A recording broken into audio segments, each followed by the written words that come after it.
C'est une initiative qui est faite au départ par le consistoire, mais qui en fin de compte a un projet qui vit par ses participants, qui vit par l'initiative aussi des personnes qui l'animent.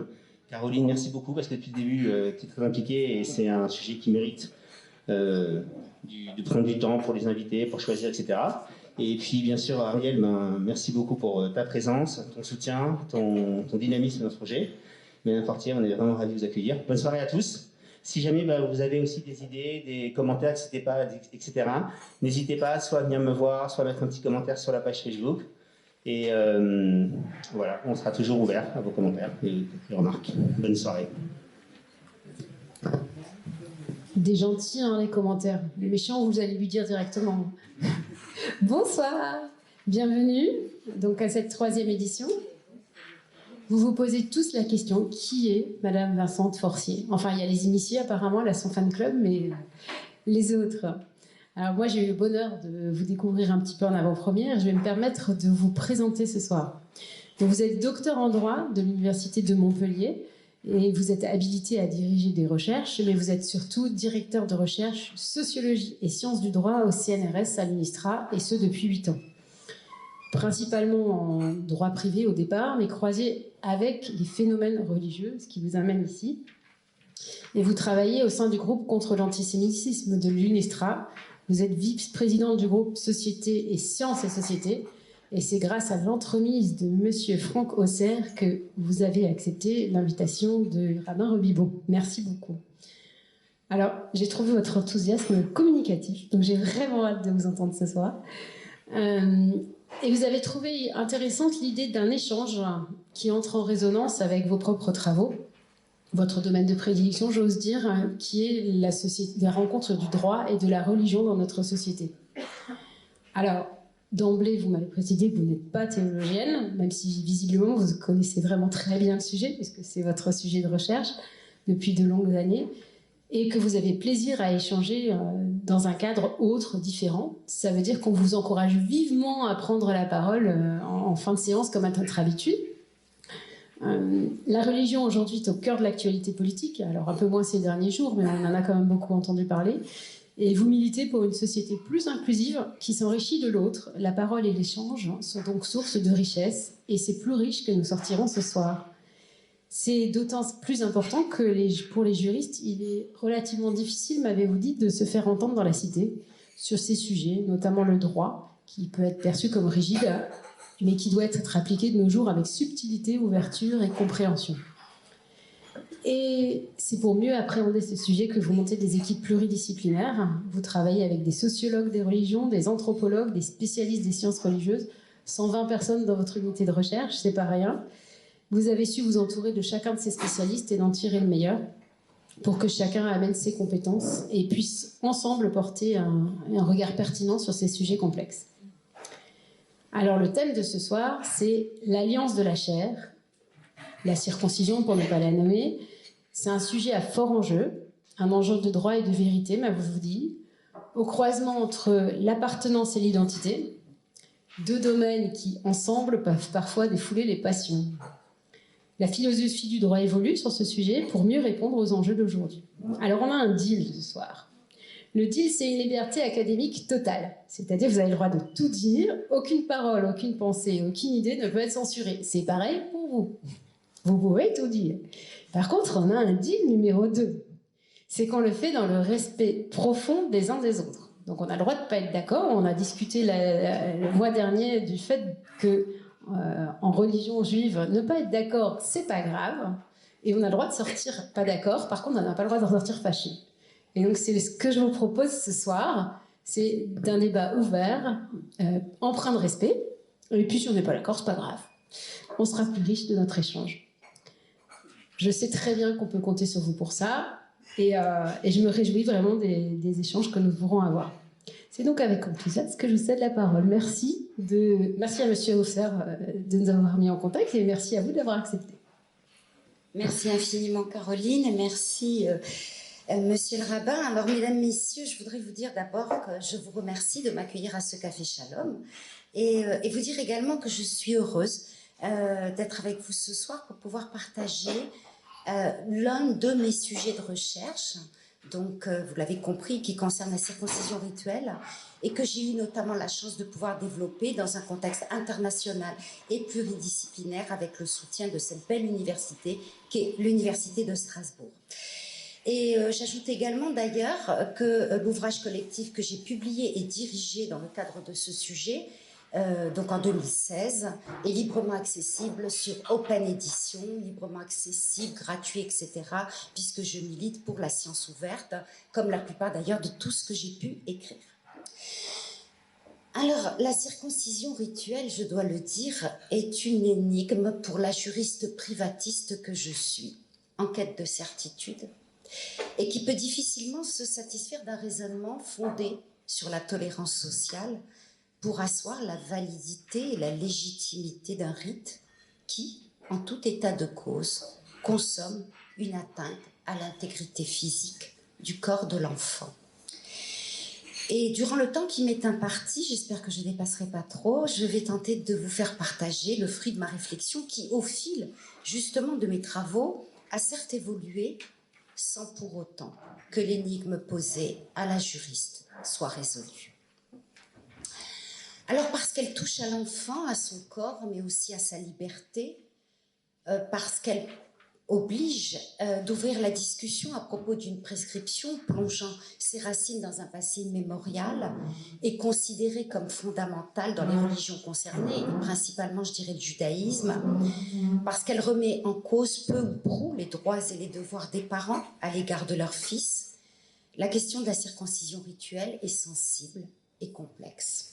Alors le texte, évidemment, qui est mis à votre disposition et que j'avais proposé est issu du livre de la Genèse, en son chapitre 17, verset 9-14, qui scelle l'alliance entre Dieu et les hommes, chaque homme devant porter dans son corps le signe, le sceau de cette alliance à travers la circoncision. Or, cette prescription religieuse qui institue l'obligation de circoncire au nom de l'alliance avec Dieu, tout enfant mâle de 8 jours, heurte frontalement le droit à travers 2 de ces dispositions qui sont d'ordre public. D'ordre public, cela signifie qu'on ne peut pas y déroger. En effet, d'abord, l'article 16.1, alinéa 2 du Code civil qui dispose « Le corps humain est inviolable » et donc qui pose le principe fondamental permettant d'assurer la protection de l'intégrité du corps humain.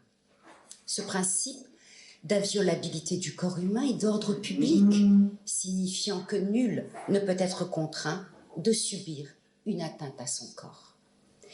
Cet article doit être interprété en articulation avec l'article 16.3 du même Code civil, selon lequel, je cite, « Il ne peut être porté atteinte à l'intégrité du corps humain qu'en cas de nécessité médicale pour la personne ou, à titre exceptionnel, dans l'intérêt thérapeutique d'autrui.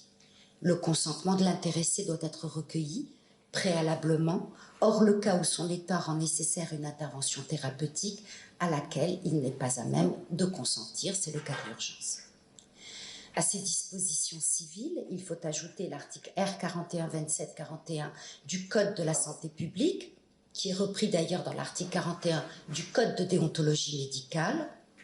Aucune intervention mutilante ne peut être pratiquée sans motif médical très sérieux et, sauf urgence ou impossibilité, sans information de l'intéressé et son consentement. Dès lors, les conditions de l'article 16.3 étant réunies, atteinte à l'intégrité physique sans nécessité médicale et sans le consentement de la personne, et le texte étant d'ordre public, la circoncision rituelle devrait tomber sous le coup de l'interdiction et de surcroît encourir les foudres du droit pénal. En effet, l'article 222.9 du Code pénal condamne les violences ayant entraîné une mutilation de 10 ans d'emprisonnement et de 150 000 € d'amende, et lorsque l'infraction est commise sur un mineur de 15 ans, eh bien c'est puni de 15 ans de réclusion criminelle. Or, la circoncision rituelle est librement pratiquée en France, sans clandestinité, elle n'est jamais poursuivie. Vous comprendrez dès lors pourquoi la situation de la circoncision rituelle interpelle le juriste qui, en l'état des dispositions d'ordre public, méconnues quotidiennement par des parents et des médecins, s'interrogent sur l'impunité dont elles bénéficient en tant que telles et cherchent à comprendre comment un acte hors la loi, atteinte à l'intégrité physique sans nécessité médicale, et hors du droit, car poursuivant une finalité exclusivement religieuse, peut bénéficier d'une telle impunité. Et la situation, du reste, est à tout le moins paradoxale du point de vue du droit. Voilà un acte hors la loi et hors du droit, je vous l'ai dit, et qui pourtant est librement pratiqué. De surcroît, la circoncision rituelle n'est pas exclue de la scène judiciaire, qu'il s'agisse de régler un conflit parental ou de gérer les conséquences de l'acte de circoncision sur la santé de l'enfant. Mieux encore, un parent n'hésitera pas à saisir le juge judiciaire aux fins que celui-ci autorise à faire procéder le rite en l'absence d'accord de l'autre parent. Cette inscription de la circoncision rituelle dans le débat judiciaire peut de prime abord surprendre. Les tribunaux laïcs vont avoir à connaître d'un acte qui est strictement religieux. Cependant, et à cet égard, la situation de la circoncision rituelle n'est pas originale. Par exemple, un changement de prénom pour motif religieux peut être invoqué devant le juge. Une demande de délivrance de guet, nous en avions parlé, peut également être formulée devant les tribunaux étatiques. En revanche, ce qui est remarquable dans le cas de la circoncision rituelle est qu'il s'agit d'un acte contra legem, contre la loi, qui pénètre l'univers juridique, non pas pour y être sanctionné en tant que tel, mais à l'inverse, pour y acquérir une sorte de reconnaissance par l'effet d'une forme de légitimation judiciaire. Par l'alchimie, le truchement du jugement, la circoncision rituelle va se charger de ce que nous appelons la juridicité et d'actes hors du droit, même si toujours hors la loi, la circoncision rituelle va devenir un acte dans le droit. Alors avant de vous donner quelques éléments sur cette légitimation et ses effets, je voudrais évoquer le double conflit de normes que la circoncision rituelle suscite, afin de bien mesurer toute la complexité de la situation. Le contentieux de la circoncision rituelle révèle effectivement un double conflit de normes. Le premier conflit oppose l'impératif juridique et l'impératif confessionnel. Il n'y a pas de normativité que juridique, il y a d'autres normativités que la normativité juridique. En faisant pratiquer la circoncision sur leur enfant, les parents se soumettent aux prescriptions de leur religion, enfreignant dès lors la loi des hommes pour respecter la loi de Dieu. C'est l'éternel dialogue entre Créon et Antigone. Si cette concurrence entre ces deux ordres normatifs que met en lumière la circoncision rituelle se retrouve dans d'autres situations, toutefois elle est ici éclatante, puisque la soumission à la règle religieuse consomme une atteinte à l'intégrité physique prohibée par la règle juridique.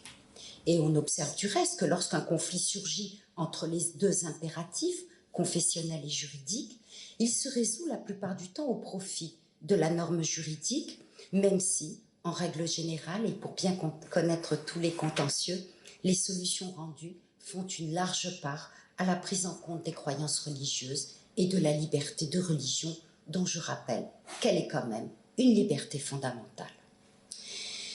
La question de la circoncision rituelle met en lumière un second conflit de normes, mais cette fois intrinsèque au droit.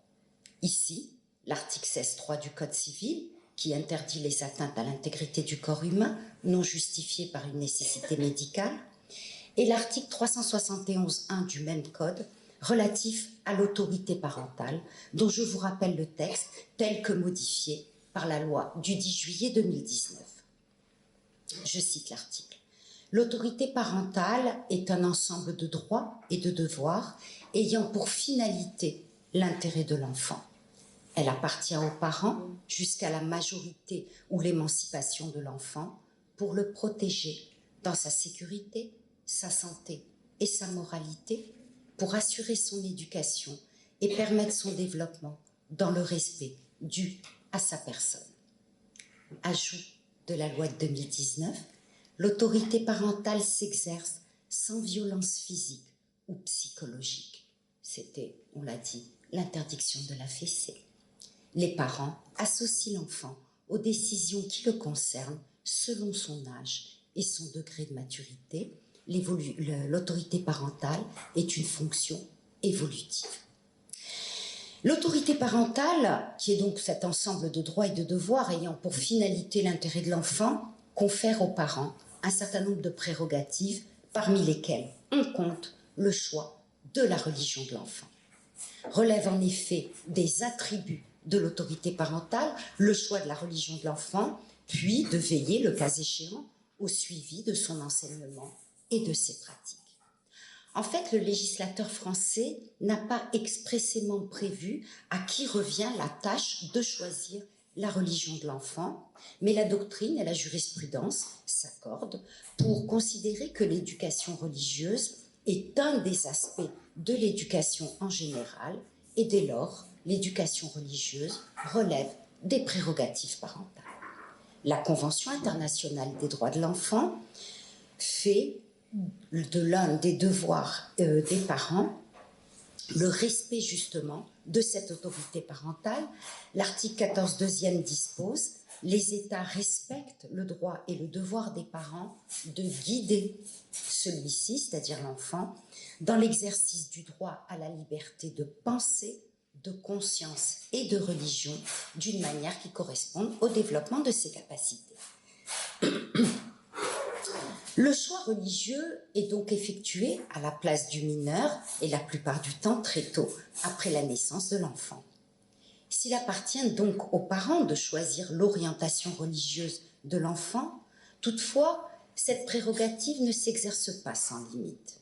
De manière générale, les titulaires de l'autorité parentale ne doivent pas mettre en danger la santé, la sécurité, la moralité du mineur par leur conformité aux impératifs religieux, ou encore compromettre les conditions de son éducation ou de son développement par cette obéissance aux dogmes et pratiques religieux. Et si tel est le cas, il faut protéger l'enfant et parfois le protéger contre ses parents. Le juge doit donc concilier la liberté de croyance et de religion dont disposent les parents à l'égard de l'enfant, ainsi que leur liberté éducative et qu'il n'a pas en principe à contrôler. Et pourtant, il doit assurer de manière efficace la protection de cette personne particulièrement vulnérable qu'est l'enfant. Et dans le cas précis de la circoncision rituelle, la liberté religieuse dont disposent les parents au titre de leurs prérogatives parentales heurte le principe d'inviolabilité du corps humain. Alors, comment résoudre cet antagonisme normatif, qu'il s'agisse de l'opposition entre l'impératif religieux et l'impératif juridique, ou encore du conflit entre deux règles de droit? Alors vous me direz, il y a la tolérance. Mais suffit-il pour résoudre ce conflit de normes et de devoirs de considérer la circoncision sous l'angle commode de la tolérance et d'invoquer celle-ci pour justifier sa pratique? Ni permise, ni interdite, la circoncision rituelle se situerait dans cet entre-deux non juridique que l'on nomme la tolérance. Tolérance définie par André Comte-Sponville, qui nous dit « tolérer, c'est laisser faire, ce qu'on pourrait empêcher ou punir, cela ne vaut pas comme approbation, ni même comme neutralité. » Cette tolérance, si un tel fondement était privilégié, conduirait tout de même à ne pas poursuivre ce qui représente une mutilation du corps, à exclure l'application de la règle juridique. Et le juriste se satisfait mal d'un raisonnement fondé sur la notion de tolérance, même si, en travaillant comme je le fais sur cette valeur singulière et terminale qu'est la religion, je sais faire mienne la définition de Paul Ricoeur que je vous livre. La tolérance n'est pas la concession que je fais à l'autre, elle est la reconnaissance de principe qu'une partie de la vérité m'échappe. Toutefois, la tolérance, tout comme du reste l'existence d'une permission coutumière, argument parfois invoqué, ne saurait couvrir une atteinte irréversible au corps humain dont le mobilé religieux est pratiqué en outre sur un enfant. Elle ne peut servir de fondement à un raisonnement conduisant à faire échapper cette atteinte à l'intégrité du corps à l'interdiction posée par la règle de droit et à gérer ensuite les circonstances de son accomplissement. Alors la tolérance, vous l'aurez compris, est insuffisante à justifier l'atteinte à l'intégrité du corps de l'enfant. Demeure dès lors entière la question de l'acceptation de la circoncision rituelle dans un environnement juridique qui pourtant l'interdit. Une partie de la réponse, et je sais que nous avons une magistrate parmi nous, une partie de la réponse est apportée par la jurisprudence tant civile qu'administrative, et je m'en tiendrai à la jurisprudence civile ce soir, dont les solutions vont in fine servir d'instrument de légitimation, de reconnaissance d'une pratique religieuse qui viole cependant une règle d'ordre public. En fait, la circoncision rituelle se retrouve au cœur du débat judiciaire ou administratif, principalement dans 3 situations. D'une part, lorsque l'un des parents demande au juge l'autorisation de procéder à la circoncision sur l'enfant. D'autre part, lorsque l'un des parents a fait circoncire l'enfant sans avoir requis au préalable le consentement de l'autre parent. Enfin, lorsque la circoncision emporte des effets sur l'état de santé de l'enfant. Les 2 premières situations, vous l'aurez compris, relèvent du conflit parental. La dernière oppose le ou les parents au médecin ayant pratiqué l'acte ou à l'établissement médical dans lequel la circoncision a été effectuée.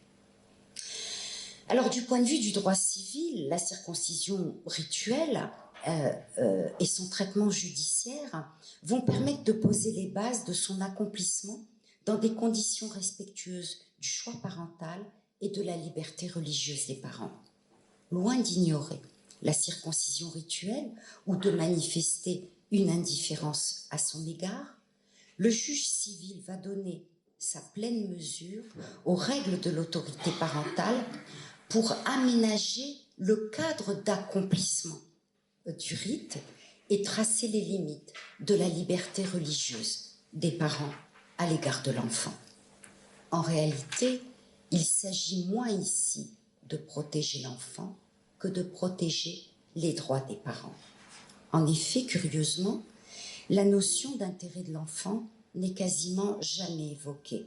Or, je vous l'ai dit, l'autorité parentale est une notion finalisée, car les droits et les devoirs des parents s'exercent, se déploient toujours dans le cadre de l'intérêt de l'enfant. Cette notion d'intérêt de l'enfant, d'abord, elle est qualifiée d'acte non usuel de l'autorité parentale. Elle est désormais qualifiée également d'atteinte à l'intégrité physique du corps de l'enfant, et nous trouvons sous la plume du juge civil les mots comme une atteinte directe au corps de l'enfant, un caractère définitif et symbolique de cette opération.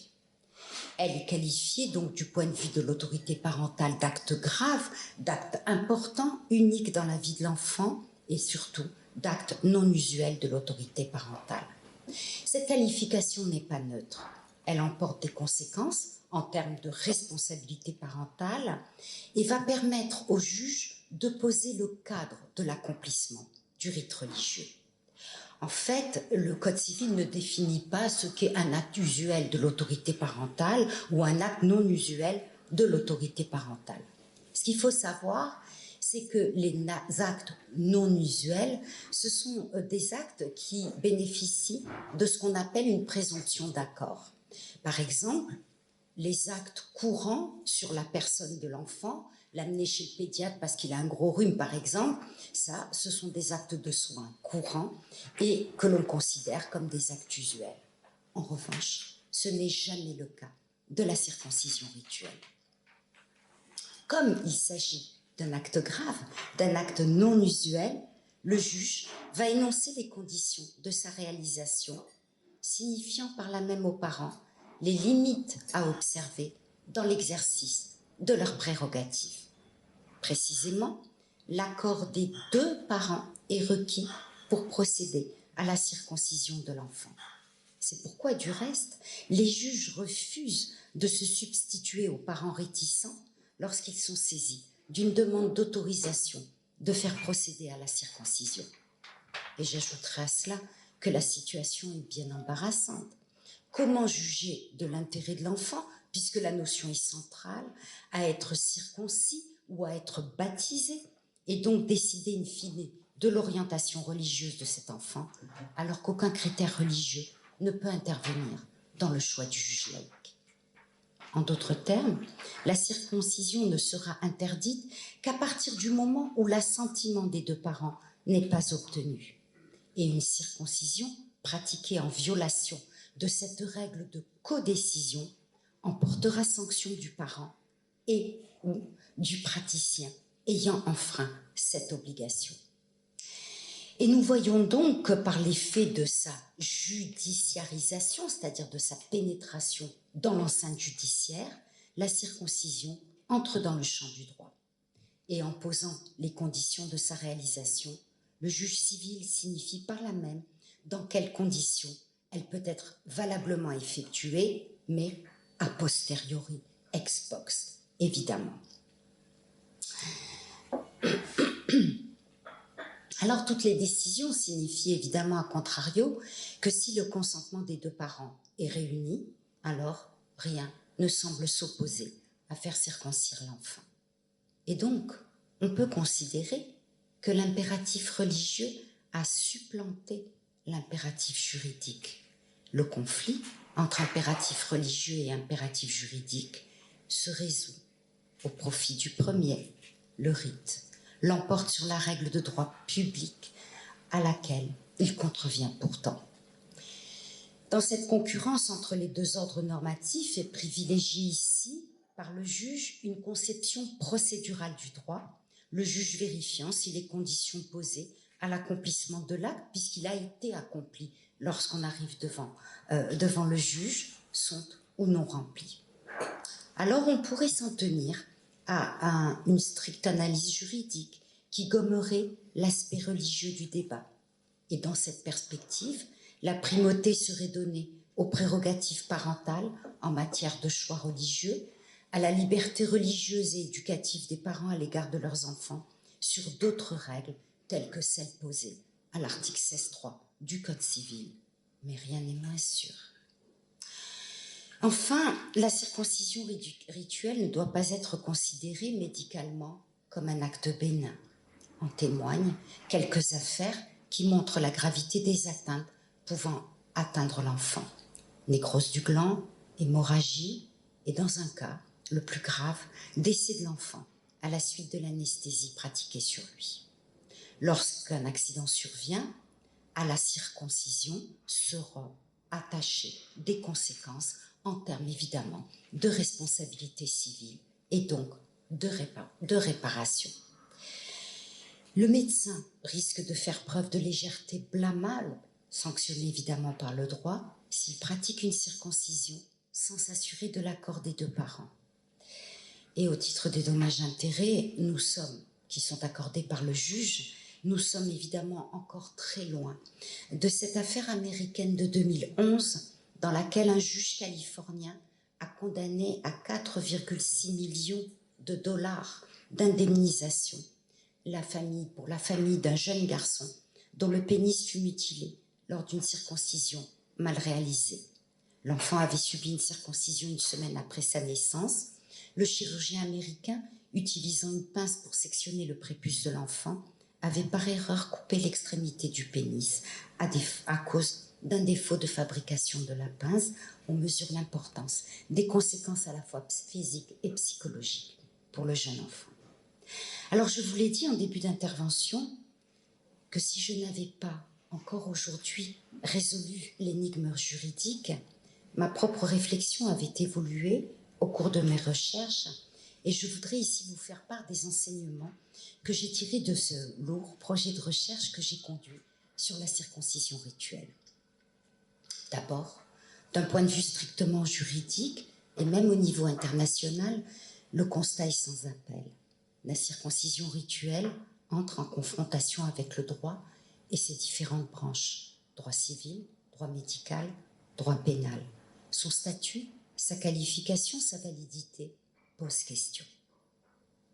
Les zones d'ombre, elles ne sont pas levées par le droit supranational, ce qui entretient la confusion, l'embarras, le flou et à tout le moins l'inconfort de la doctrine juridique à qui revient en dernière analyse la responsabilité de mettre de l'ordre et de suggérer la règle, mais une règle raisonnable. Que proposer alors pour sortir de l'impasse et résoudre ce dilemme entre le laisser-faire ou l'interdiction? Chacune des deux branches de l'alternative est génératrice d'effets pervers. Ainsi, ne doit-on pas redouter que la prohibition favorise la clandestinité et engendre des conséquences néfastes sur l'enfant? Quant à l'attitude consistant à fermer les yeux, est-elle encore tenable dans le contexte actuel? Elle ne peut en aucun cas faire cesser les polémiques, parfois violentes, que suscite la pratique. Dans un entretien à Philosophie Magazine, il y a quelques années, Martha Nussbaum soulignait la nécessité de promouvoir ce qu'elle appelle une imagination empathique, soit la capacité à concevoir le monde tel qu'il est vécu par quelqu'un d'autre. En tant que citoyen, dit-elle, nous sommes invités à nous prononcer sur les questions relatives à l'appartenance ethnique et à l'orientation sexuelle, mais aussi à porter des jugements sur d'autres pays. Pour y parvenir, il ne suffit pas de s'en tenir aux faits bruts. Il faut être capable de comprendre comment le monde est perçu par quelqu'un placé dans une position différente et ce que la position que vous défendez a comme conséquence pour les autres. M'inscrivant dans cette démarche constructive, réflexive, dénuée de préjugés et qui caractérise du reste la longue réflexion pluridisciplinaire que nous avons pu mener, il me semble qu'il faille replacer au centre du débat celui-là même dont le corps est la preuve et l'épreuve du religieux, l'enfant, sans que nous nous en disputions de manière exclusive la protection et le bien-être. L'enfant, point de départ de mon introduction, mais également point d'arrivée de ma réflexion. Mais un enfant, nécessairement situé dans un environnement qui, par sa vocation de transmission, d'habitude et de tradition, favorise la sédimentation des comportements et la construction des identifications indispensables à l'éclosion de sa personnalité. Ceci ne signifie pas pour autant qu'il faille toujours privilégier le milieu familial de l'enfant en toutes circonstances, ce qui conduira à des excès au détriment de l'enfant lui-même. Une vigilance certaine est requise, eu égard à la vulnérabilité intrinsèque de l'enfant et qu'il convient de protéger. Quel modèle pourrait-on dès lors adopter qui permettrait la conciliation des différents intérêts en présence en gardant à l'esprit que doit toujours prévaloir l'intérêt de l'enfant? Travaillant sur la question des nouveaux mouvements religieux, il y a quelques années, Richtorf avait proposé 3 modèles représentatifs des attitudes possibles à leur égard. Parmi ceux-ci, il en est un qui me paraît répondre à mon questionnement, le modèle de confiance, qui, selon Richtorf, s'appuie à la fois sur une définition ouverte de la liberté de religion et sur une confiance bien enracinée en la législation telle qu'elle existe aujourd'hui. Ce modèle me semble apte à sauvegarder les droits invoqués à condition d'adapter la pratique de la circoncision aux exigences nouvelles, qu'il s'agisse par exemple du respect de l'intégrité physique du mineur ou, pour la religion musulmane, de la prise en compte de sa parole. En effet, interdire le rite est une voie sans issue, impraticable pour des raisons dont je dirais qu'elles sont légitimes et recevables, mais son encadrement et dans les modalités de son accomplissement est indispensable. Et c'est ainsi déjà que la douleur de l'enfant doit être absolument prise en compte. une anesthésie efficace est une des premières exigences à mettre en œuvre. Il convient ensuite de prohiber fermement toutes les pratiques susceptibles de mettre la vie ou l'avenir de l'enfant en danger.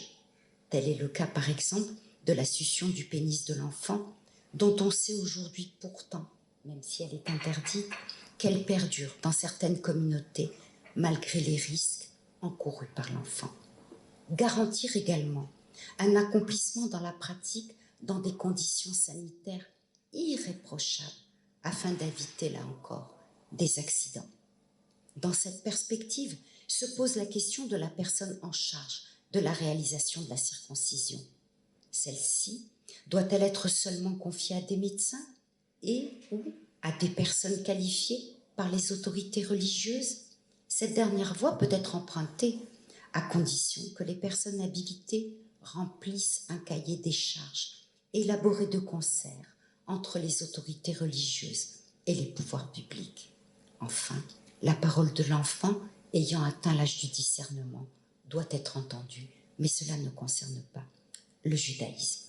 Alors, pour conclure, je dirais qu'aujourd'hui, cette coutume ancestrale mobilise des enjeux sociétaux complexes et délicats concernant notamment la place des religions dans l'espace public, l'articulation entre différents niveaux de droit, droit à l'intégrité physique, à la liberté religieuse, au libre choix de l'éducation, et finalement la question du rapport entre l'universel et le particulier, comment défendre une conception de l'universel qui n'abolisse pas toute possibilité d'option singulière. Je vous remercie.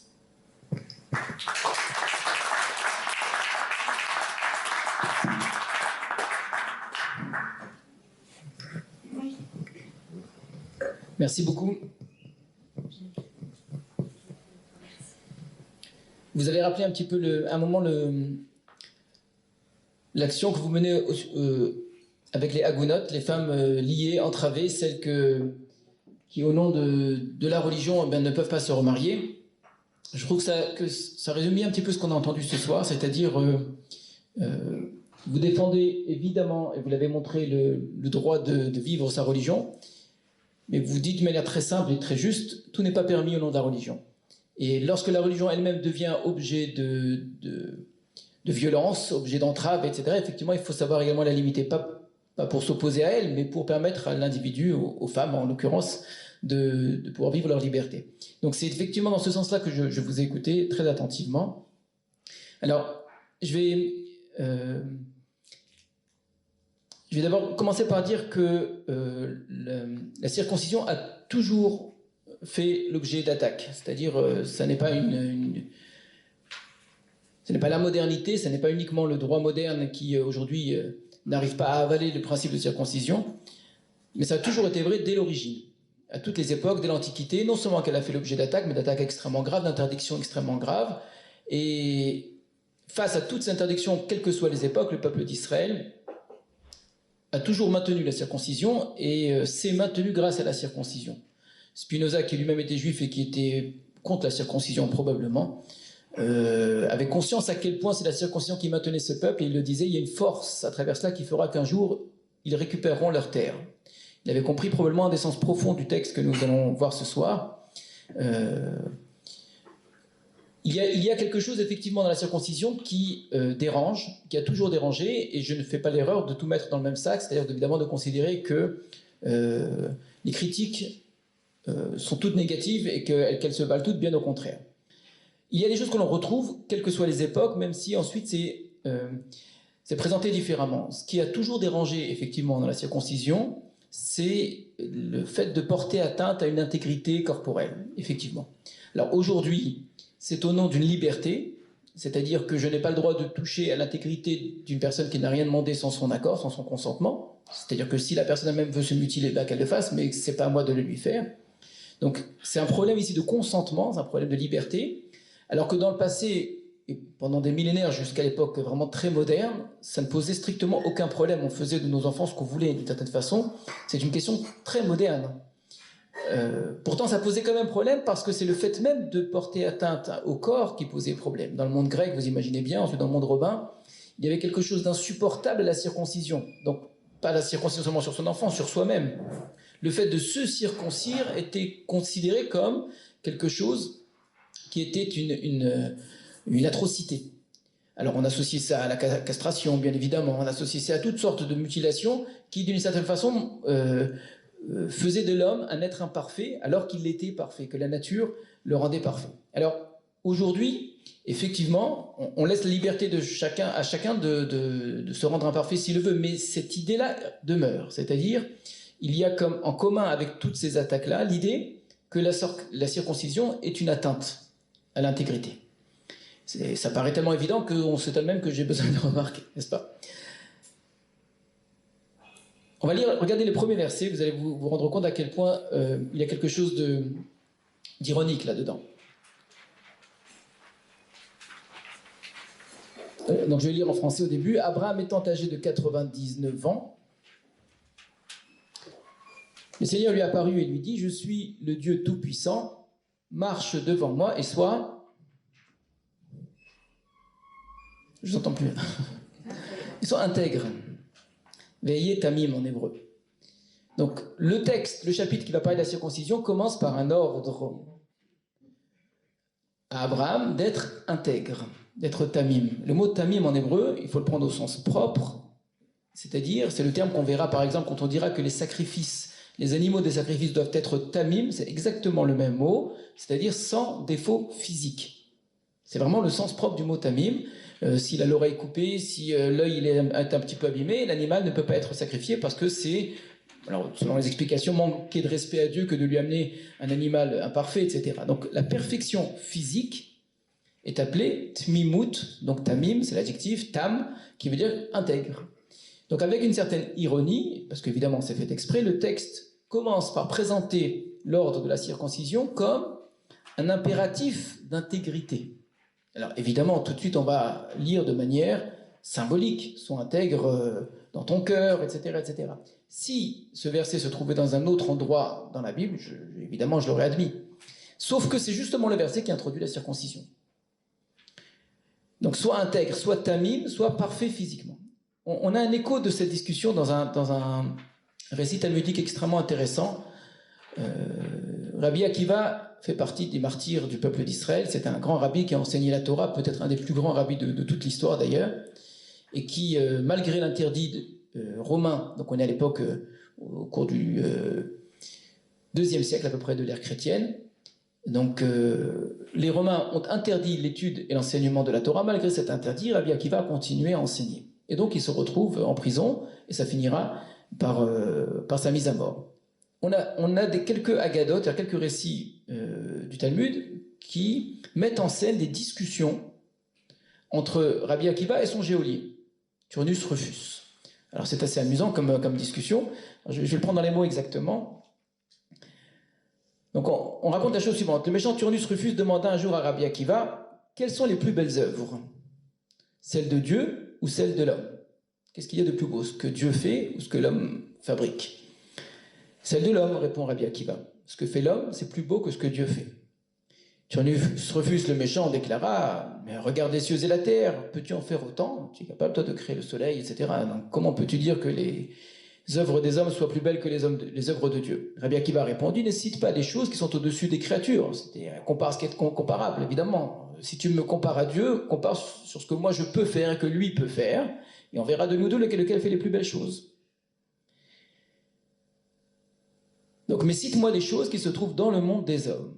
Il lui dit, donc, Turnus Rufus change de sujet, pourquoi êtes-vous circoncis?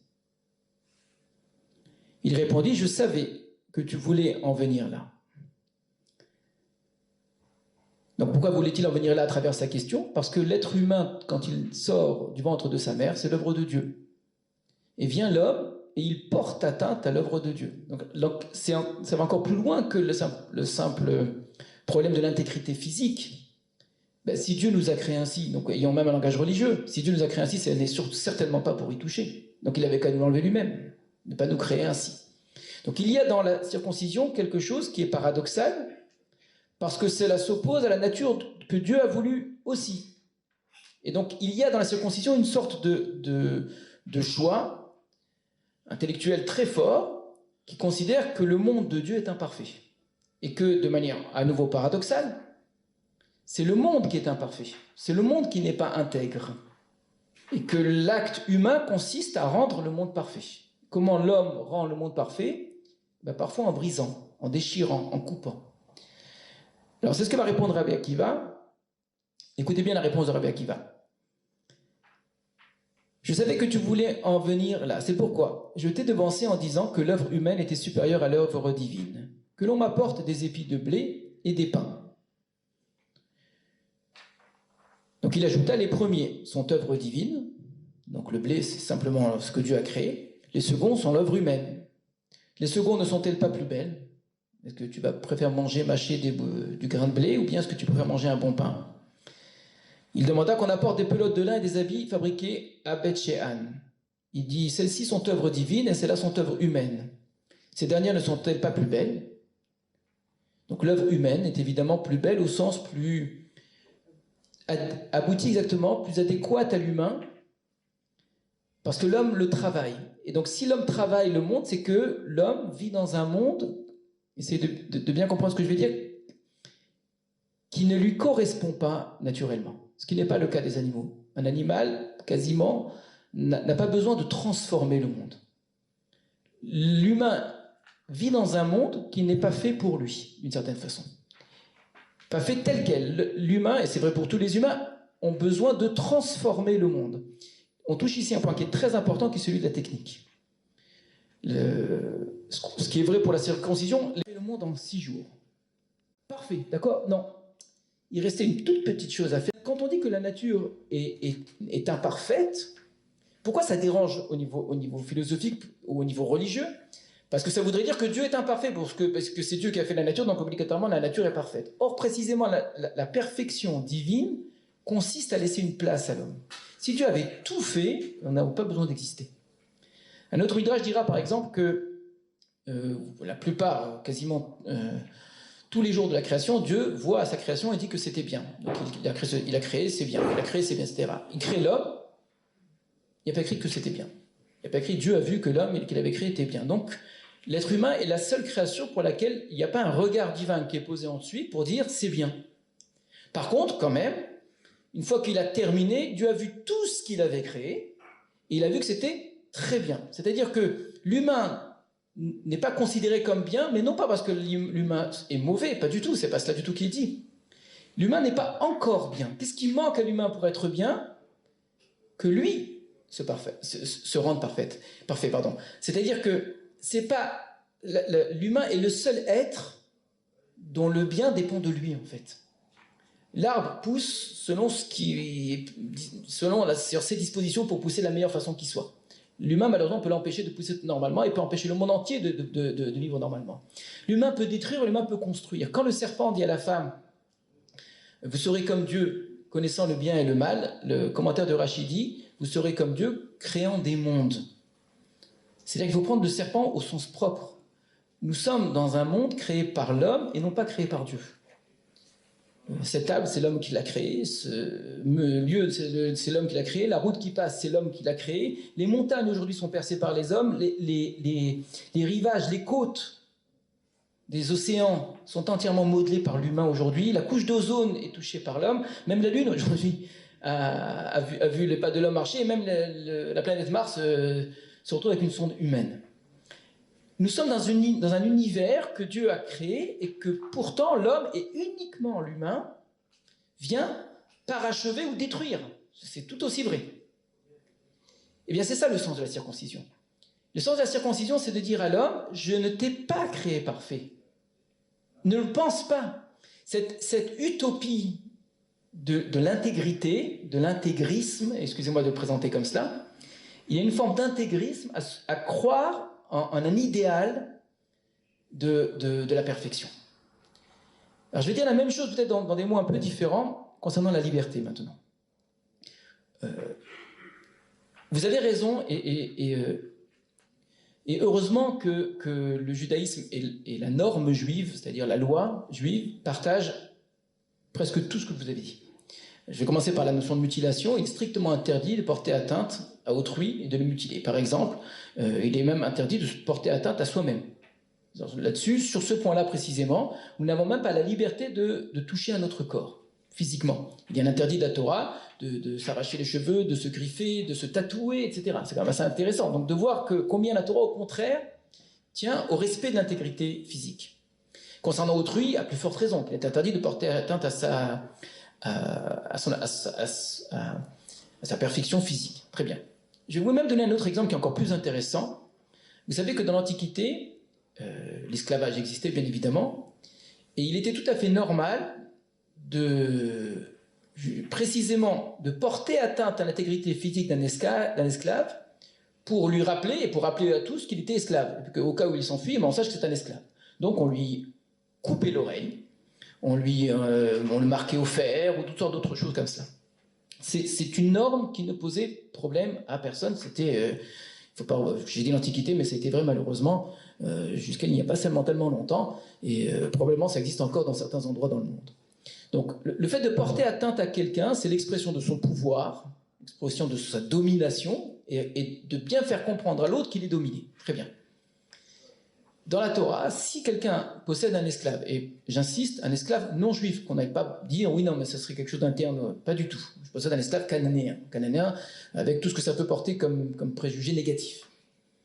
Si je lui coupe l'oreille, si je lui casse le petit doigt, si je lui coupe la langue, je lui casse une dent, en lui donnant une gifle, l'esclave est affranchi. C'est une loi de la Torah très claire qu'on trouve dans le Lévitique. Donc celui qui porte atteinte à l'intégrité physique d'un esclave, non seulement qu'il n'exprime pas sa domination, il perd l'autorité qu'il avait sur lui, il a affranchi l'esclave. Parce que si le rapport que j'entretiens avec lui, qui normalement j'ai besoin de son travail, c'est un rapport en vérité sur son corps, ce qui est en vérité le vrai sens de l'esclavage, la Torah me dit bien non. Ce qui veut dire qu'en vérité qu'elle a une conception de l'esclavage, simplement du travail, de l'emploi, qui est complètement différent. Et là j'insiste, pour les esclaves cananéens déjà. Donc si la Torah qui, d'une part, tient tellement compte de l'intégrité physique pour soi-même, au point que je n'ai pas le droit d'y toucher, qu'elle tient compte pour autrui, ou si je porte atteinte à l'intégrité d'autrui, je le libère, je perds toute place, toute puissance sur lui. Alors comment peut-elle me demander de toucher à mon enfant?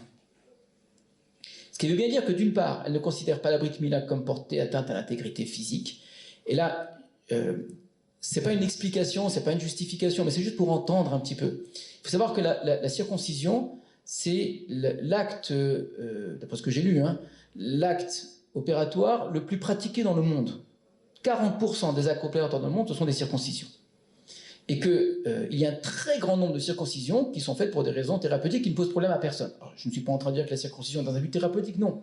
Mais ce qui veut dire que c'est bien, non pas une preuve, mais une illustration, qu'il ne s'agit pas d'un acte qui, par essence, en termes juridiques, j'insiste, est une façon de porter atteinte à autrui, puisqu'il y a tellement de cas où ce n'est pas du tout le cas, ça n'a jamais posé de problème. Philosophiquement, oui. Et là, la question, c'est à quel point le droit est lui-même contaminé par la philosophie ou par une forme d'idéologie.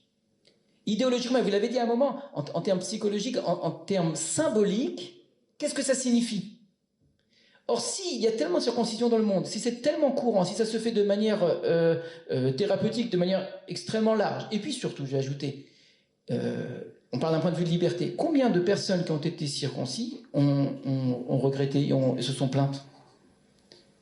On est face à une sorte d'aberration où d'un point de vue, encore une fois, de théorie juridique uniquement, on est face à un cas, on dit mais comment est-ce possible qu'on porte atteinte, etc. Oui, mais de fait, la réalité, c'est que tous les gens circoncis sont bien heureux et remercient leurs parents pour ça et le feront à leurs enfants ensuite.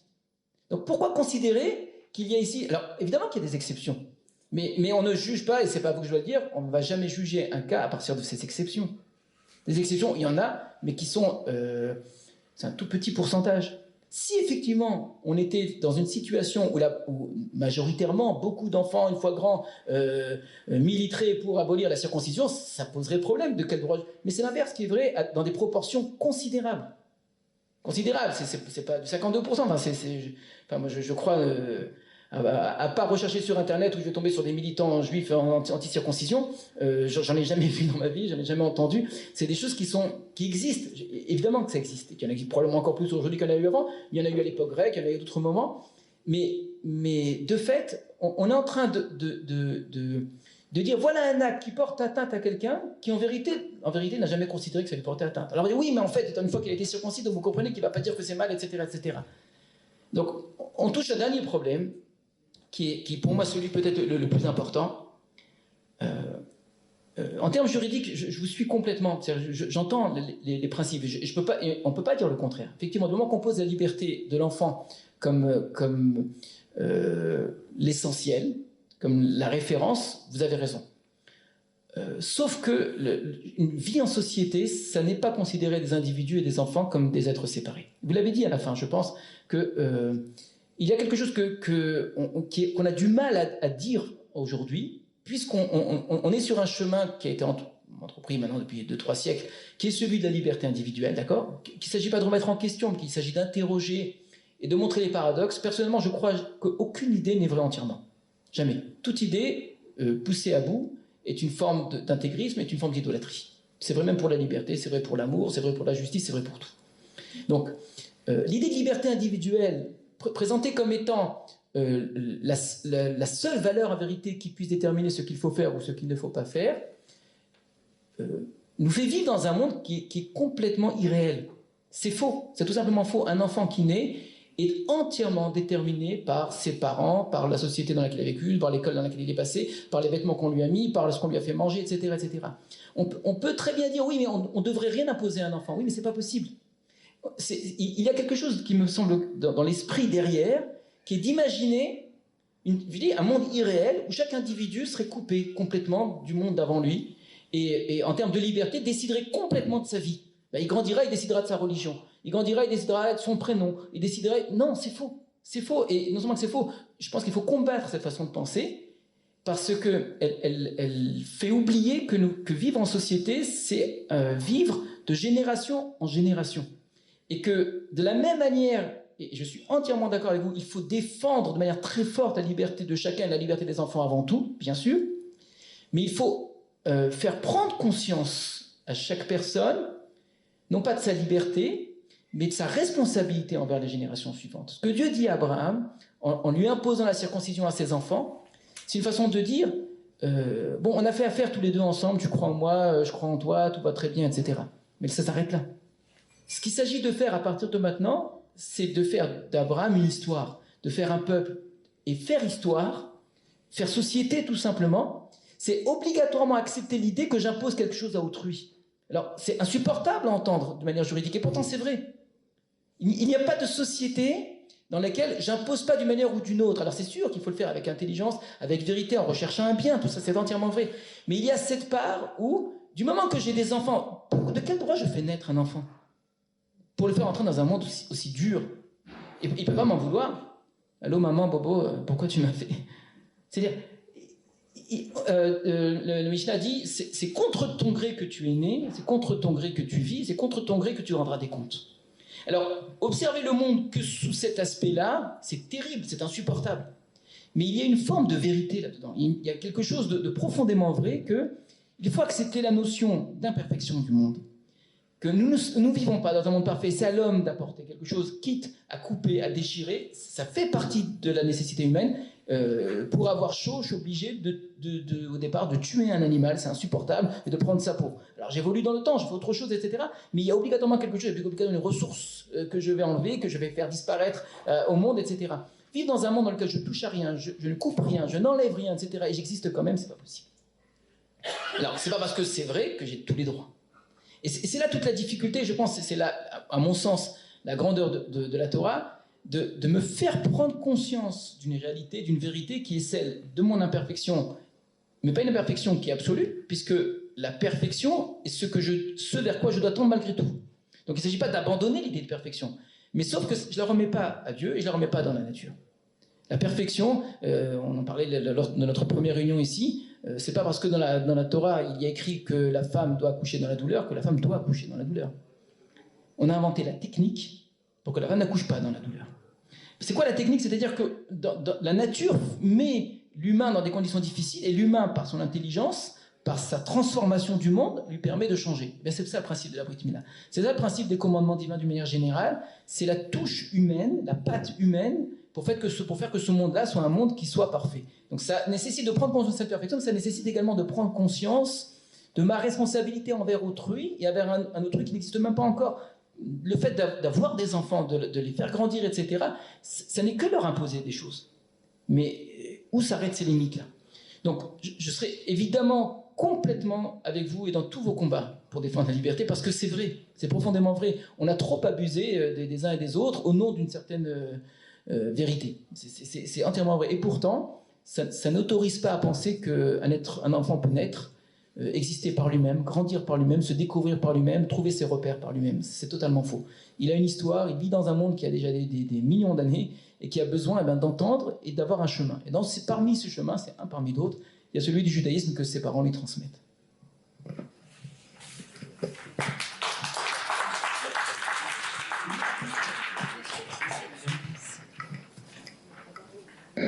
Oui, je me permets juste une toute petite précision. Je suis tout à fait d'accord avec vous pour les enfants.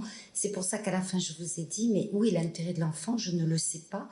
Et de toute façon, il faut que ce soit un enfant situé dans un environnement, dans une généalogie, qui s'inscrive dans une histoire. Voilà, c'était la seule chose que je voulais apporter. Merci. Merci beaucoup à vous deux, c'était passionnant. Vous n'avez pas le droit de rester silencieux après ce qu'on vient d'entendre, hein. Ça c'est pas possible. Donc elle est pour qui la première question? Non, ça c'est pas vrai, pas ce soir. Vous êtes fatigué? Moi je suis pas d'accord avec un truc, mais j'ai le droit au pile-poule, hein. Je pense qu'il y a des enfants qui sont pas revenus d'endroits pas très sympas pour vous dire que la circoncision ils auraient pas tellement aimé. Parce que c'est quand même un marqueur et aujourd'hui, dans notre religion, on ne doute pas, et je pense qu'à cette table, on l'a entendu, on ne doute pas de l'intérêt de l'enfant parce qu'il est dans son histoire. Mais je pense que si certains avaient pu choisir, ils n'auraient pas été circoncis. Mais voilà, c'est juste, ils ne sont pas revenus pour se plaindre, ça c'est clair. Mais ça m'a... Je trouve qu'on ne peut pas céder à cette facilité-là. Vous êtes trop brillant pour ça. C'est pour ça que j'ai certainement pas apporté ça comme preuve, hein. J'ai bien dit que c'est une illustration. Donc, je suis tout à fait d'accord avec vous que certains seraient tout à fait d'accord. À l'inverse, il y a bien plus, mais vraiment bien plus de personnes qui ont été prêts à mettre leur vie en danger pour être circoncis eux-mêmes dans les situations les plus dures du peuple d'Israël. Parce que que ce soit très clair, voilà, par contre, le judaïsme n'existe que par la circoncision, en termes identitaires. Et je ne parle pas de religion, je ne parle pas de la croyance en Dieu, puisque la plupart des circoncis juifs ne croient pas en Dieu. Donc c'est même pas lié à cela. C'est-à-dire que dans les pires moments à l'époque grecque, à l'époque romaine, en Union soviétique, on mettait sa vie en danger pour pouvoir être circoncis. Donc c'est vrai, il y en a qui le regrettent. Bon, je regrette qu'ils le regrettent. Je dis juste qu'ils ne sont plus là pour le regretter. Pour une autre illustration d'ailleurs, et vous trouvez la communication dans l'ouvrage que je vous ai indiqué, la période de l'Inquisition moderne, voilà, où les judéo-converts, etc., ont continué malgré tout à pratiquer la circoncision. Alors parfois, c'était des blessures ou des scarifications, etc. Mais voilà, donc c'est vrai, moi je suis tout à fait d'accord avec vous. Et au fil des travaux, il n'empêche que la juriste, elle reste de toute façon sur sa faim, hein, vous l'aurez compris, mais au fil des travaux, j'ai compris voilà, la portée identitaire. Voilà. C'était pas religieux ou seulement religieux, ça avait une portée identitaire. Très différente d'ailleurs de la portée de la circoncision en islam, où là aussi on a fait des recherches, où là on est plus dans le culturel, on va dire. Voilà. Et cette dimension-là, effectivement, qui est beaucoup travaillée sur l'identité, et voilà, comment on se saisit de l'identité religieuse en droit, je pense que c'est une dimension extrêmement importante aussi. Mais c'est pas évident. Je vais passer s'il vous plaît le micro.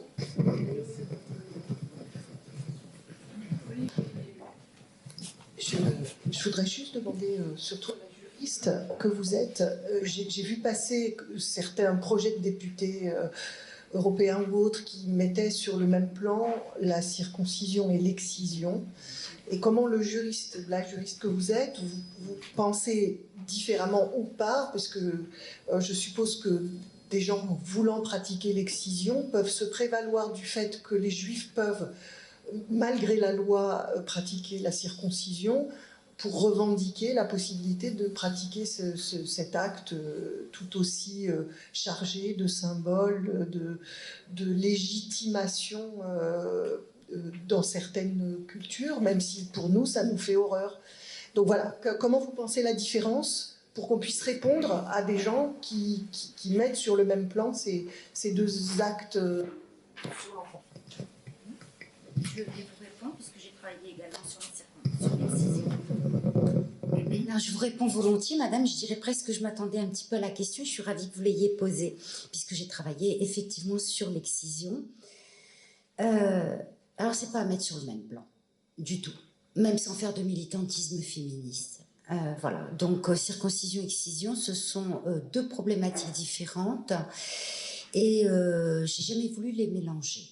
Voilà, quand j'ai travaillé, notamment sur le bouquin, etc., en disant à mes collègues, non, ça on met de côté parce que ça n'engendre absolument pas les mêmes conséquences, ça n'est absolument pas, c'est pas comparable, ça n'est absolument pas comparable. Et ça n'est pas comparable physiquement, et pas seulement parce que je suis une femme, évidemment, mais dans les conséquences notamment. Les mutilations génitales féminines, c'est une autre problématique. Et du point de vue du droit, alors déjà, ça n'a pas de fondement religieux, il faut se battre contre ça. La mutilation génitale féminine n'a pas de fondement religieux, j'ai fait l'étude. C'est vraiment une soumission, voilà. Hein. C'est imposé par les hommes et c'est une soumission. Il y a des pays d'ailleurs dans lesquels elle est encore pratiquée par la force sociale, je dirais, alors même qu'elle est interdite dans la loi de ces pays-là. Je pense par exemple à la Guinée. Mais ce qu'il faut savoir aussi, c'est qu'on connaît ces affaires-là en France. Donc, moi, le premier article que j'avais écrit d'ailleurs, c'était pour montrer cet embarras, toujours pareil, du juge, et notamment du juge pénal, hein, en l'occurrence, parce que ce sont des affaires pénales évidemment, lorsqu'il a jugé d'une pratique coutumière ou d'une pratique religieuse, etc., et qui a mené vers des sanctions dont j'ai toujours considéré, que j'ai dénoncé comme étant trop clémentes. Alors je ne dis pas qu'il faut que le droit pénal, il faut aussi l'éducation, c'est extrêmement important. Le droit pénal, il joue là, je dirais presque comme une balise. Voilà, il y a la force coercitive du droit pénal, on sait qu'il y a la punition possible, mais vous savez, le droit pénal, il ne peut pas tout. Hein, quand vous avez quelqu'un qui est englué dans ses convictions, etc., ou dans ses pratiques et ses coutumes, le droit pénal n'a aucun sens. En revanche, l'éducation, c'est important. Alors, ce qu'il faut savoir, ce qui est rentré dans le code pénal, c'est l'interdiction des mutilations, sans préciser génitale féminine. C'est pour ça qu'il faut faire très très attention avec la circoncision. Donc, on a un article du code pénal et la loi du 24 août 2021 renforçant les principes de la République, ou confortant les principes de la République, sur laquelle on a beaucoup travaillé aussi. Dans cette loi, en fait, on renforce la lutte contre les mutilations génitales féminines, mais uniquement en disant, voilà, dans les écoles, il faut se saisir de ça, il faut que les médecins soient prévenus, etc., pour les obligations de signalement. Mais pénalement, on a tout. Mais on a tout sans viser exclusivement l'excision, mais en visant toute mutilation. C'est pour ça que je dis attention, danger avec tous ces textes. Parce que vous savez, voilà, les choses, elles peuvent revenir ensuite et servir à d'autres fins, finalement. Mais je crois que sur l'excision, voilà, il faut être extrêmement sévère. Voilà, moi je l'ai été dans mes articles. Et je vous avoue d'ailleurs que la première fois que j'ai publié sur le sujet, c'était en 1996. Pourquoi ? Parce que dans le journal Le Monde, il y avait un article sur des femmes qui habitaient une petite tribu au Sénégal et qui un jour ont décidé de dire non à l'excision. Et j'ai trouvé, alors qu'elles-mêmes étaient des femmes excisées, donc elles ne voulaient plus que leur fille soit excisée, et j'ai trouvé les femmes tellement courageuses à ce moment-là que je me suis dit, moi, juriste, française, occidentale, femme blanche, hyper protégée, qu'est-ce que je peux faire pour elles ? C'est comme ça d'ailleurs que j'ai voulu commencer à travailler sur le thème, et pour la première fois de ma vie, fort heureusement, ça ne m'est plus jamais arrivé, l'article a été refusé dans une revue de droit. Et là, la réponse de l'éditeur, parce que c'était un homme, m'a dit « Oui, vous comprenez, c'est peut-être une réflexion essentialisée, c'est peut-être... etc. etc. » Et en fait, j'ai envoyé l'article aux archives de politique criminelle, donc la revue dirigée par la professeure Christine Lazerge, qui est une femme absolument extraordinaire, qui a d'ailleurs été présidente de la Commission nationale consultative des droits de l'homme. Et évidemment, Christine Lazerge, elle l'a pris immédiatement. Voilà. Publié par une femme, comprenant peut-être aussi le danger qu'il pouvait y avoir sur l'excision. Mais encore une fois, je crois qu'il ne faut pas mélanger les deux. Je suis d'accord avec vous, mais est-ce que juridiquement, quelqu'un ne pourrait pas venir voir un juge en disant au nom du fait que... Tout ce qu'il y a de plus officiel, il y a un médecin là qui a été condamné par le Conseil de l'ordre à 1 an d'interdiction. L'affaire, elle est pendante devant les tribunaux parce qu'il y a des familles qui ont porté plainte. Voilà. Après une circoncision sur des tout petits enfants, l'enfant était dans une chambre d'hôtel, saignement, hémorragie, etc. Donc un suivi post-opératoire, va-t-on dire, qui n'a absolument pas été correct. Voilà. Donc c'est pour ça que je dis, c'est pour ça aussi, c'était le sens de la réflexion. Par qui ça doit être fait? Comment ça doit être fait? Soyons extrêmement prudents avec ça, parce que si on veut justement sauvegarder le rite, je crois qu'il faut véritablement l'encadrer, mais l'encadrer, voilà, le mieux possible, qu'il n'y ait jamais un seul problème pour le petit enfant. Voilà. J'espère que j'ai répondu. C'est un peu mon propos, qui n'est pas une question, mais plutôt une précision. Le monde consistorial juif, depuis quelques années, s'est organisé, justement, et j'ai trouvé que votre intervention avait le fait de préciser cette exigence d'un encadrement, d'une approche irréprochable, c'était déjà presque un fondamental, quelque chose de fondamental à avoir pour que ça soit déjà non discutable sur la pratique elle-même.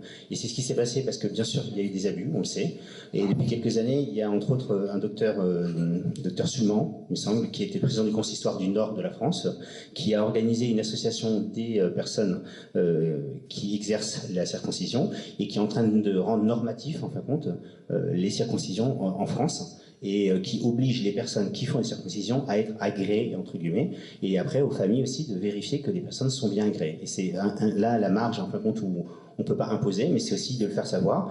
En cas aujourd'hui, il y a une organisation qui s'est structurée avec un référentiel, avec une pratique, et de plus en plus, c'est spécifiquement des médecins. Il y a tout un cadre qui s'est créé là-dessus, et ça va dans le sens justement d'une irréprochabilité de cette démarche. Voilà, je voulais juste préciser ce que c'était important par rapport à ce que vous avez dit. Je suis pas sûr que tout le monde le savait, donc c'est un élément important de la discussion. En tout cas, merci beaucoup de votre intervention à tous les deux. Est-ce qu'il y a d'autres questions? Peut-être, madame? Je vais poser une question, vous posez deux questions. La première, c'est en quoi la circoncision ajoute à la perfection du monde. J'ai un peu de mal à comprendre.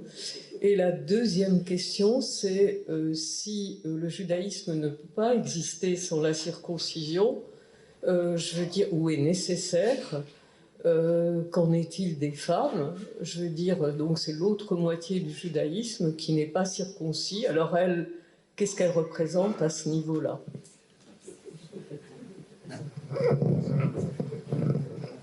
Deux excellentes questions. Il faudrait qu'on commence maintenant, en fait, ce soir, en lisant le texte. Voilà, exactement. Tout d'abord, il s'agit d'un acte qui est physique, parce que le judaïsme fait passer les idées par des actes, et pas uniquement par des idées. Donc l'idée de la circoncision du cœur, par exemple, qui est une très belle idée, qui est une idée juive, hein, de ne pas avoir le cœur circoncis, est une idée juste, mais qui n'est pas suffisante pour le judaïsme, parce qu'il faut passer par des actes. Donc le principe est qu'il faut un acte. Mais il faut qu'un acte soit, évidemment, de nature aussi très symbolique. S'il s'agissait d'une véritable mutilation, c'est ce que j'essaie de montrer, qu'il y a une forme de mutilation, on n'en a pas parlé pour la différence avec l'excision, dans l'excision, on porte atteinte véritablement, on fait finalement, on fait perdre à la femme future des caractéristiques qu'elle a, ça c'est quelque chose qui est extrêmement grave. Dans le cas des circoncisions, ça reste quelque chose qui n'est pas visible sur le front, qui ne se voit pas, qui reste quelque chose qui est dans une certaine mesure, je ne sais pas que ça existe dans le droit français, mais dans le droit suisse, on parle d'atteinte légère, on fait une différence entre différents types c'est-à-dire que c'est quelque chose qui n'est pas considéré comme une mutilation grave et qui peut effectivement apparaître, on l'a dit, comme dans beaucoup d'autres choses, comme un acte parfois thérapeutique, en tout cas, qui n'est pas une véritable mutilation. Maintenant, le côté symbolique est très fort, parce que ce qui est touché, effectivement, c'est l'idée de donner la vie. Si on prend le texte, on ne l'a pas lu ce soir, ce dont il est question, c'est de créer un peuple futur, donc de donner la vie aux générations qui vont venir après. Donc dans ce don de la vie, il y a un symbole ici qui est donné. La différence que vous faites avec l'homme et la femme est très importante, et le Talmud aborde cette question en plusieurs endroits, et va dire par exemple, nos matriarches étaient circoncis. Ça veut dire quoi? C'est-à-dire que alors, on est dans l'interprétation, donc toute interprétation n'est pas absolue, évidemment. C'est une approche. C'est-à-dire qu'il existe une lecture de la circoncision qui est une forme de féminisation de l'homme. C'est pour rendre l'homme un peu femme. Donc la femme n'a pas besoin d'être circoncis, elle est femme. Il y a le même, par exemple, l'exemple que je vous ai donné, c'est très amusant. On a deux textes dans le Talmud qui se ressemblent beaucoup. Il y a celui que je vous ai raconté de Turnus Rufus avec Rabbi Akiva. Il y a un autre texte qui va raconter la même histoire, mais dans un tout autre domaine. C'est plus Rabbi Akiva, c'est plus Turnus Rufus, c'est plus la question de la circoncision, c'est la place de la femme. Pourquoi Dieu a créé la femme? Et la réponse qui est apportée, c'est que la femme, dans le texte, a été façonnée, donc quelque chose de technique, elle est construite, alors que l'homme, il est créé, donc il y a une sorte de... C'est comme si Dieu prend la côte, et à partir de là, on a quelque chose qui ressemble à la technique que nous allons avoir. Et le Talmud va dire, l'homme apporte le blé, mais c'est la femme qui pétrit. L'homme apporte le lin, et c'est la femme qui tisse. Donc on retrouve exactement les mêmes idées qu'on a vues ici, ce qui est considéré comme représentatif du judaïsme, de la loi divine, la loi de la Torah, c'est-à-dire l'aspect technique de la transformation du monde, est appliqué au féminin en particulier. Donc les deux textes en c'est-à-dire que le judaïsme est une forme de féminisation du monde. Dans ce sens-là, c'est pour ça que la femme est construite d'une certaine façon. La femme représente une forme elle est aboutie elle est déjà construite par elle-même. On a dit, Dieu n'avait pas terminé le monde. Je voulais montrer à travers le fait que Dieu n'a pas dit que le monde n'a pas dit que l'homme était bon, pardon. Donc il reste quelque chose à faire. On retrouve la même idée dans à la fin du dernier jour de la création, le 7e jour, le dernier mot, Shabara Elohim la Asot, que Dieu a créé, la Asot pour faire. Pour faire, c'est-à-dire qu'il y a encore des choses à faire que c'est à l'homme de faire. Mais toujours la même idée, on va la retrouver. Dieu crée l'homme, et Dieu vient dire, l'autope, c'est pas bien en fait d'avoir créé l'homme seul. Donc c'est-à-dire que Dieu prend conscience de son imperfection. Donc la femme est une forme de perfectionnement du monde à nouveau. Donc la même idée que je vous ai dit pour la circoncision que l'homme va faire sur son propre corps, ou sur le corps de son fils, donc il va perfectionner le monde, la femme représente par elle-même un perfectionnement du monde que Dieu lui-même a fait. Il a considéré que le monde n'était pas parfait, donc il fallait l'arranger, et la ressemblance est très grande, il va couper quelque chose, il enlève pour créer. Donc il y a quelque chose de très fort là-dedans. Alors ce sont des interprétations qui se complètent les unes les autres, évidemment, on ne réduit pas à une interprétation, une explication. De fait, je pense qu'il y a au niveau symbolique très fort, un sentiment un peu surpuissant qu'a l'homme, et effectivement, en particulier sur son membre reproducteur, en disant, voilà, l'homme possède, c'est lui qui domine, c'est lui qui impose. Oser prendre une lame et couper, il y a une forme effectivement de limite que malheureusement la femme a trop subi pour plus maintenant lui faire subir à nouveau.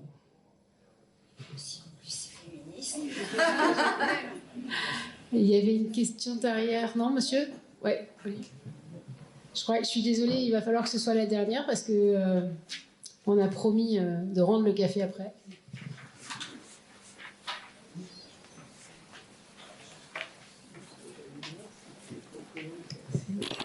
Oui, en fait, j'ai été interpellé. Je voudrais poser une question à Mme Fortier.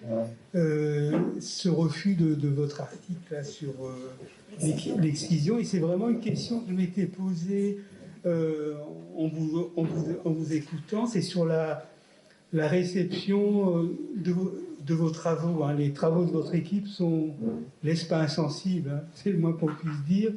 Et j'ai été aussi interpellé par la citation que vous avez faite de Martha Nussbaum. D'ailleurs, je l'ai repris, j'ai des antisèches. Hein. Quand vous dites il ne suffit pas de s'en tenir aux faits bruts, il faut être capable de comprendre comment le monde est perçu par quelqu'un placé dans une position différente. Est-ce que la position que vous défendez a comme conséquence pour les autres, et vous dites que votre démarche est d'ordre constructif, réflexif, dénuée de préjugés. Ce que vous dites. Et j'aimerais savoir comment, face au pouvoir public, face au public, face aux autorités religieuses, comment ça se passe finalement pour ces différentes thématiques? Est-ce qu'il y a un dialogue? Est-ce que vos propositions sont prises en compte? C'est une question plus générale sur vraiment les thématiques de votre laboratoire qui ne laissent pas indifférent. C'est vraiment... C'est clair.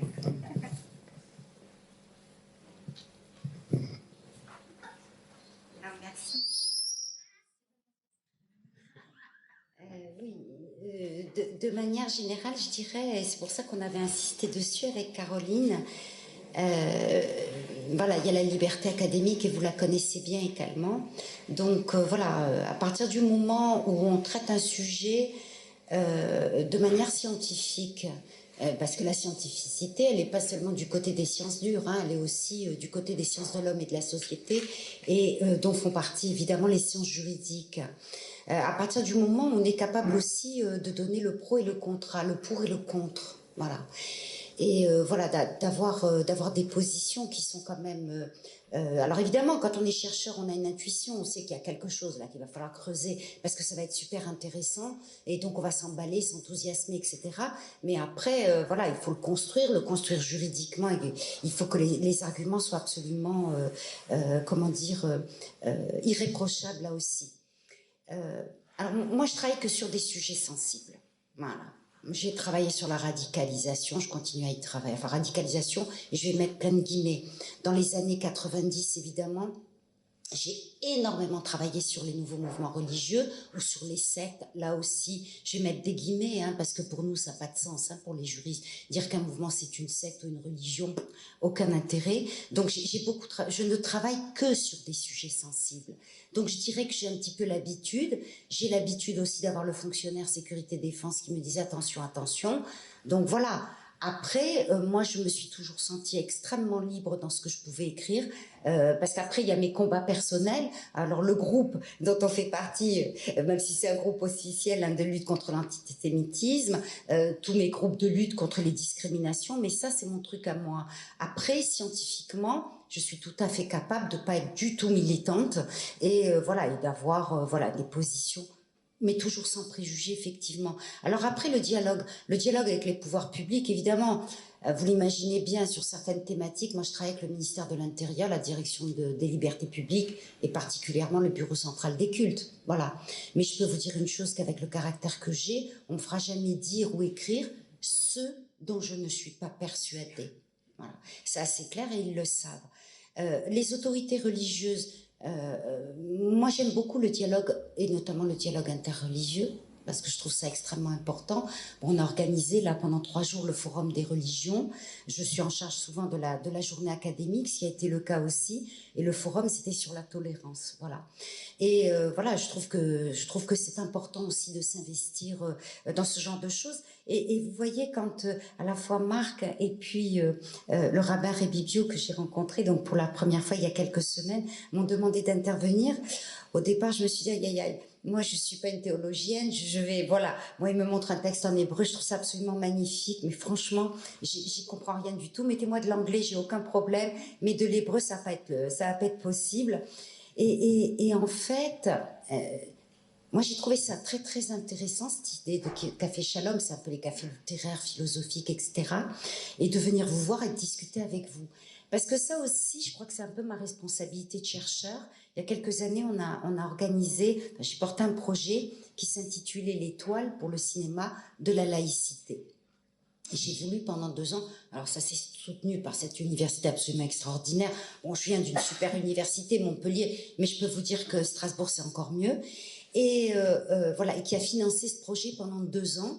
Et il s'agissait en fait, alors on a beaucoup travaillé pour trouver les bons documentaires, donc tout était gratuit pour les gens, j'avais assez d'argent pour payer le cinéma à tout le monde, et on est passé donc à l'Odyssée, après au Star Syntex, ça s'appelle comme ça, et là on visionnait des documentaires relativement courts qui couvraient des tas de problématiques, mais uniquement sur le terrain juridique, que j'ai voulu monter, telles que la conversion, le financement de la Grande Mosquée de Strasbourg, les prescriptions alimentaires, la loi de séparation, etc., etc. Et ça a été génial. Alors, c'est plus génial à Strasbourg qu'ailleurs. Je pense que je n'aurais pas pu le faire chez moi à Montpellier, mais ici, c'est absolument génial, parce qu'il y a une appétence, je dirais, pour la chose religieuse, pour la discussion, pour le débat autour de ça, et on a toujours eu un monde fou aux séances de cinéma. Et après, donc, on avait un grand témoin qu'on faisait venir, que ce soit la CNCDH, le défenseur des droits, l'Observatoire de la laïcité, etc., ou des juristes français et étrangers. Et les gens nous posaient des questions extrêmement pertinentes. Parce que je vais vous dire, même sur la laïcité, j'en suis désolée aujourd'hui, on dit n'importe quoi. Voilà, n'importe quoi. Et vous l'avez dit tout à l'heure, Caroline, parce qu'on a beaucoup discuté au téléphone toutes les deux, moi je suis extrêmement désolée que les juristes ne soient pas plus entendus. Et en tout cas qu'on entende les juristes qui, à mon avis, ne sont pas ceux qu'on devrait entendre. Voilà, notamment sur la laïcité. Alors sur le droit privé des religions, qui est ma tasse de thé depuis 20 ans, de toute façon je suis tranquille parce que je suis la seule. Voilà, parce que, et oui, le thème des relations entre l'État, enfin les églises et l'État, on va dire comme ça, ou les religions et l'État, ça c'est du domaine des publicistes. C'est apaisé aujourd'hui. Mis à part, vous le savez, l'organisation, on va dire, du culte musulman, où là je me demande d'ailleurs des fois de quoi l'État se mêle, mais c'est un autre problème, bien évidemment. Mais là où on a les problèmes, je dirais, où les problématiques surgissent, depuis une quinzaine d'années à peu près, c'est dans les relations interpersonnelles. Droit du travail, vous le savez, ça c'est mon grand truc aussi, droit du travail, droit de la famille, autorité parentale, divorce, remariage, changement de prénom, conversion, etc. Et c'est là où, je dirais de manière générale, puisque moi c'est surtout avec lui que je travaille, c'est le juge judiciaire. Et le juge judiciaire, comme d'ailleurs le Conseil d'État, il y a un grand phénomène d'apaisement à partir du moment où on passe par la moulinette du juge. Et voilà, et ça, malheureusement, alors oui, effectivement, moi je suis interviewée sur le secret religieux, par exemple, quand il y a eu l'histoire de le rapport Sauvé qui a été publié, invité à France Culture, des choses comme ça. Mais je vais vous dire très honnêtement, le droit c'est nettement moins sexy que la sociologie, l'histoire, par exemple, ou l'anthropologie. Parce que finalement, les droits, les juristes, qu'est-ce qu'ils vont nous raconter? Ils vont nous raconter, voilà comment c'est la règle, etc. Et on est un peu sec, on est une discipline un peu sèche.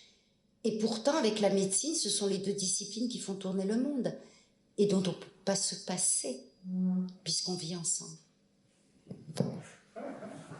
Merci beaucoup. Il me reste à vous remercier. Alors j'ai un petit clin d'œil, parce que Forti en Alsace, on pense tous à Jacques, je pense, qui est écrivain. Donc je me suis permis de vous offrir son dernier bouquin. Et d'ailleurs, ça tombe bien, parce que je me fais mon auto-transition. Nous le recevons le 21 mars. Donc chers amis, des excuses du style « je peux pas, j'avais aquaponé le 21 mars ce soir », ça marche pas.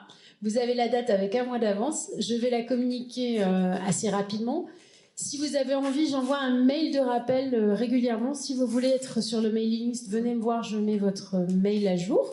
Et puis, merci beaucoup à nos 2 intervenants et merci à vous d'être toujours aussi nombreux et actifs. Bonne soirée!